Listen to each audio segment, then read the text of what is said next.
What's a good word, y'all? It's your boy DKB here. I wanted to dive into some scouting breakdowns for some of the players newly minted on the New York Jets practice squad. And in some cases, as in the man we're talking about today, joining the 53-man roster, we're covering Brenden Bates out of Kentucky, formerly of the Chicago Bears, at least since this offseason. And I guess for starters, I'll put out there that I haven't been able to check into a ton of tape. There's a reason for that, right? When you take a look at his tenure in college, high level wise, he has a tremendous amount of experience, 6 years, super senior, taking advantage of the COVID benefits, but not a lot of receiving ability, right? And when you talk about weapons, that's generally what you're looking for. But Brenden Bates is really a throwback tight end with a little bit of modern flair to his game, and I think that's the perfect mix for what we're looking at as a tight end 3 right now, while Kenny Yeboah is on IR. So let's dive into some of the specifics around Brenden Bates, right? 24 years old, 6'5", 247 pounds. As mentioned, 6 years with Kentucky. He's racked up over 1,200 plus snaps over the course of his career. 58 games, starting 25 of those, and of course a lot of that coming within the last 2-3 year span. Tough. the man, again, throwback, right? He's not a guy that is coming off the field for just any reason. In fact, he played through a pretty significant labrum issue. I'm not sure if it was a tear or what exactly the specific injury was, but he played through most of his 2022 season with that, and I think they didn't shut him down until like the final 2 games, and that wasn't his decision. Ultimately ended up having shoulder surgery on that towards the end of December, and didn't really impact a lot of what happened in 2023 for him either. So I love the tenacity there from him. Kentucky employs a pro scheme, as close to a pro scheme as you can get from the college level to the NFL. They used him as a classic wide tight end, so in line, lining up right next to one of the tackles. One of the interesting pieces about him, right? When you take a look at what he did in college, he finished his career with 26 catches, 272 yards, 2 touchdowns, good for 10.5 yards per catch. Those numbers aren't going to blow you away, right? I think for comparison's sake, I don't remember the numbers off the top of my head, but Lincoln Sefcik was one of the raw tight ends that I talked about wanting to see on our practice squad. Thought he could find a way to develop with proper coaching, which he never received. I think he matched that in one season when he finally got his chance. But they're both on essentially the same career arc is what my point in the comparison is. The interesting piece to this for him is the fact that coming out of high school, he was actually highlighted as more of a receiver, right? A receiving tight end. He actually had a top 20 grade as a tight end coming out of high school, and you can see in his game the flashes when he is playing as more of a receiving option. The basketball and track background where he was a part of the 200 meter, did the discus, so the strength is pretty prevalent. And then basketball, he played as a power forward slash center, as more of kind of, a mid-size kind of guy, right?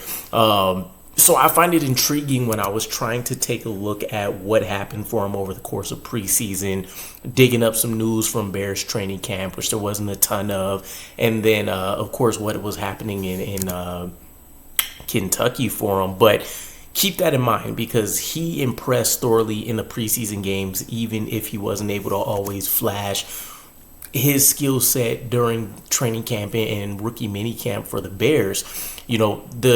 Essentially his outlook was he had a chance to make the roster as tight end 3.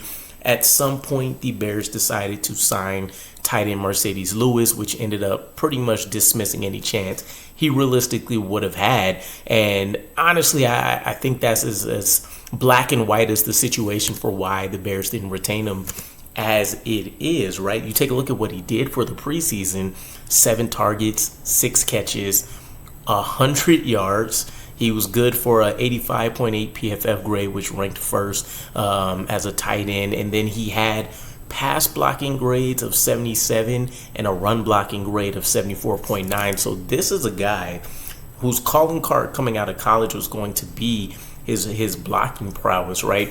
And here's the connection, right? This is why I was mentioning the interesting fact about him being more of a receiving option coming out of high school. He has that as part of his game, right? Obviously, it wasn't something that was continued to be developed as part of Kentucky, but this is the reason why I could fall in love with a guy like Brenden Bates on film, because when you take a look at tight end, you want that guy to be a better blocker than receiver, right? It's a lot easier for you as an NFL GM to go out there and find a capable wide receiver, find a capable running back option that can be a dual threat receiving option for you. But at tight end, we're in a league where it's hard to find good offensive line help. You want that guy to be able to go out there and not just have to chip a defensive end, but take that guy out of the game. If a linebacker's trying to barrel down on you, be able to pancake them, different things of that nature. And this is definitely a strength of Brenden Bates' game. Pass blocking is solid. Run blocking is definitely a strength for him, where he's looking to demolish whoever's across from him, hit the second level super quick, pick up a safety, pick up cornerback, wash him out the play. So I'm excited about what this could look like for him, right? Especially for many people that don't trust Kenny Yeboah 100%, or they're looking for an option outside of him. This could be the guy.